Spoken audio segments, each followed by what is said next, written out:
Ya, halo, di sini saya Metri Kawan Adriel dari kelas 11 LPLB akan menjelaskan tentang explanation text. Yang pertama, pengertian explanation text. Explanation text adalah suatu jenis teks dalam bahasa Inggris yang menjelaskan mengenai suatu proses. Berbicara mengenai proses, teks ini hampir sama dengan teks prosedur. Namun jika teks prosedur menjelaskan cara melakukan suatu, teks ini menjelaskan bagaimana suatu proses tersebut terjadi. Dengan begitu, kita dapat mengetahui bahwa explanation text berfungsi untuk memberikan informasi pada pembaca tentang suatu proses tersebut.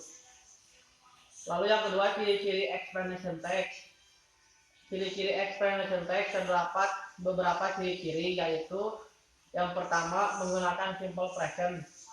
Teks ini menggunakan simple present tense karena teks ini menjelaskan mengenai fakta. Yang kedua, menggunakan action verb.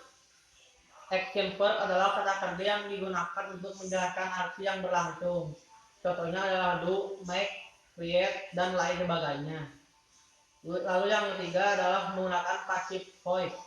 Penggunaan passive voice ini bertujuan untuk menekankan fokus pada kejadian yang berlangsung pada subjeknya. Lalu yang keempat, menggunakan noun past. Yang kelima, menggunakan technical term. Technical term ini merujuk pada istilah-istilah teknis yang berkaitan dengan topik yang dibahas pada teks ini.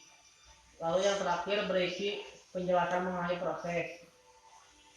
Selanjutnya, generic struktur.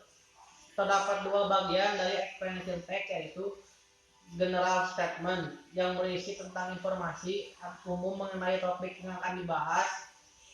Lalu explanation berisi serangkaian kejadian-kejadian dari suatu proses yang merupakan topik dari teks. Lalu yang terakhir, closing.